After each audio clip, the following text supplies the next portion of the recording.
Agustus tahun 45, itulah hari kemerdekaan kita. Hari merdeka. Sejak berkumandangnya Proklamasi Republik Indonesia tanggal 17 Agustus 1945, maka pada tiap tanggal dan bulan itu oleh seluruh rakyat Indonesia dirayakan dan diperingati secara meriah dan mengesankan. Beraneka rona dan sorak, berbagai macam kapura menghias kota dan desa sebagai tanda mengenang hari bersejarah itu. Pada saat itu, siapa saja yang tahu akan arti 17 Agustus akan menyambut dengan segala kegembiraannya.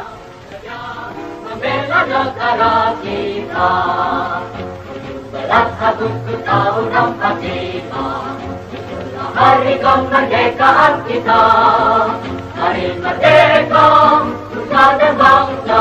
Dan hari ulang tahun kemerdekaan yang ke-21 tahun ini, seperti biasa, diadakan pula di Jakarta sebagai ibu kota Republik Indonesia, di mana Presiden Kepala Negara berkenan akan memberikan amanatnya.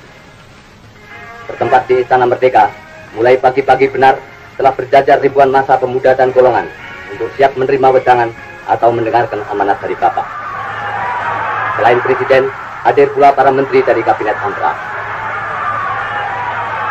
Dalam amanatnya, Presiden antara lain berkata, bersyukur kepada Tuhan Yang Maha Esa bahwa Ia telah melindungi dan menuntun negara dan bangsa kita hingga kita dengan selamat telah sampai kepada hari yang berbahagia sekarang ini.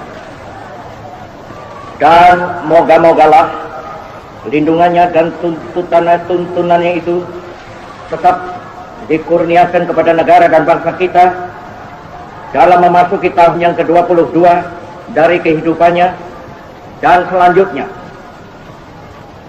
Lindungan dan tuntutan Tuhan itu sangat kita perlukan dan sangat kita mohonkan, sebab tiada sesuatu berjalan selamat tanpa ridhonya Tuhan Yang Maha Kuasa. Dan masa depan yang akan kita masuki sudahlah menampakkan gejala-gejala yang menunjukkan akan datangnya masa yang lebih berat. Selanjutnya, Bapak Presiden, pemimpin besar Revolusi Mandataris MPRS Bung Karno, menyatakan,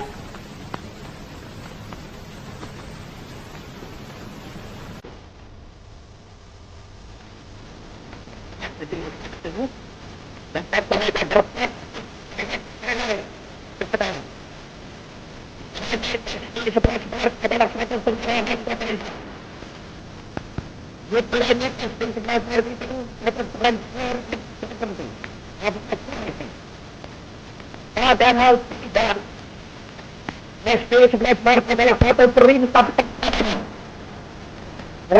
pengamanan jalannya pemerintahan, pengamanan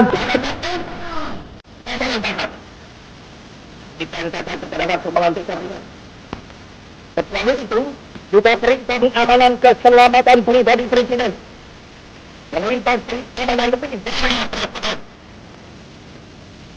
pengamanan istana Presiden, perintah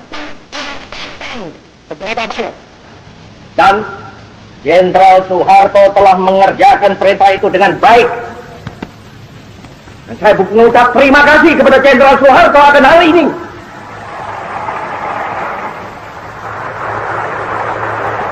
selanjutnya Bapak Presiden menyatakan, isi jiwa kita yang sedalam-dalamnya, maka pokok intisari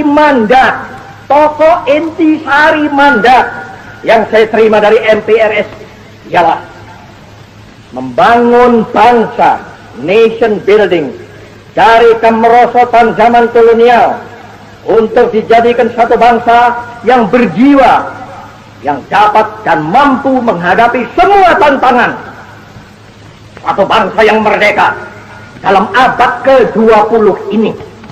Itulah intisari pokok daripada mandat MPRS kepada saya. Sesungguhnya toh bahwa membangun satu negara, membangun ekonomi, membangun teknik, membangun pertahanan adalah pertama-tama dan pada tahap utamanya membangun jiwa bangsa. Bukankah demikian? Sekali lagi, bukankah demikian? Tentu saja keahlian adalah perlu, tetapi keahlian saja tanpa dilandaskan pada jiwa yang besar tidak akan dapat mungkin akan mencapai tujuannya.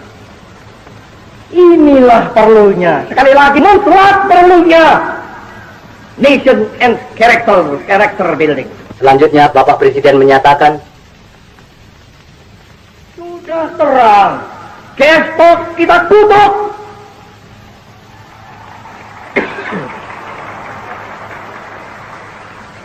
Dan saya mengkutuk pula.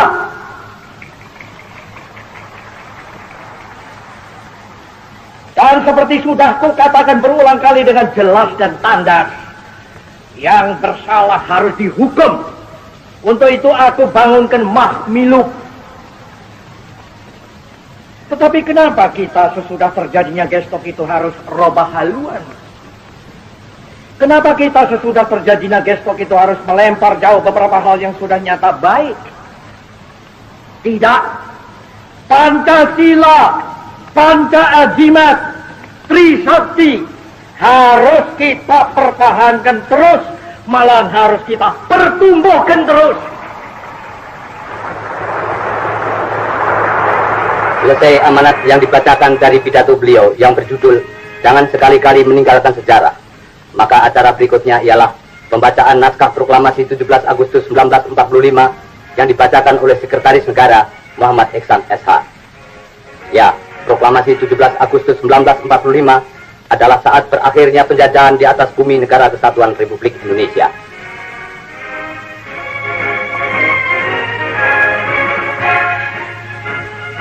Lalu dengan khidmat oleh Menteri Agama Kiai Haji Saifuddin Zuhri dibacakan doa, semoga Tuhan memberikan rahmatnya kepada seluruh rakyat dan bangsa Indonesia. Amin. Selesai pembacaan doa, kita lihat kini di tengah lapangan beberapa pemuda dan pemudi dengan gagah dan tegap berbaris dengan rapi dan teratur membawa bingkisan sang saka merah putih. Seperti halnya pada tiap peringatan Hari Proklamasi 17 Agustus, tak mungkin terlupakan lambang kebesaran bangsa dan negara, bendera pusaka sang dwi warna merah putih. Ya, lambang kebesaran kataku, karena sang saka merah putih, ribuan nyawa pahlawan kemerdekaan bangsa bersayam abadi di atas pusara Ibu Pertiwi, dan kita kenang Jenderal Sudirman, Ki Hajar Dewantara, Sultan Syahrir, dan ribuan pahlawan kemerdekaan yang tak dikenal. Gugur tanpa pamrih, dengan semboyan lebih baik mati daripada dijajah kembali.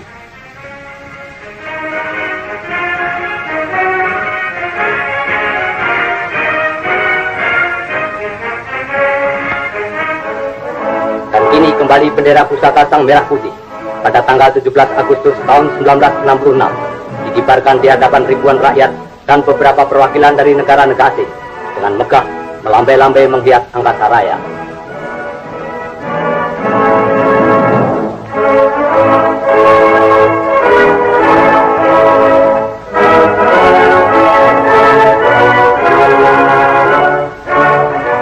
Pada sore harinya, peringatan Hari Kemerdekaan yang ke-21 di Jakarta, di tempat yang sama yakni di Istana Merdeka, diadakan aubade oleh anak-anak sekolah. Dan sebagai akhir upacara peringatan 17 Agustus 1966, menggema berkumandanglah lagu Indonesia Raya, lagu keramat milik bangsa dan negara Indonesia, diikuti oleh jutaan jiwa dengan tekun, khidmat serta membesarkan hati nurani rakyat dari Sabang sampai Merauke, mengiringi turunnya sang saka dari tiang pengibaran.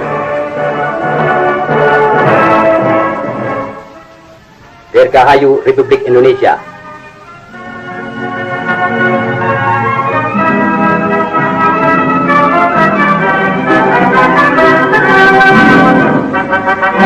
Hidup bangsa dan rakyat Indonesia, merdeka untuk selama-lamanya.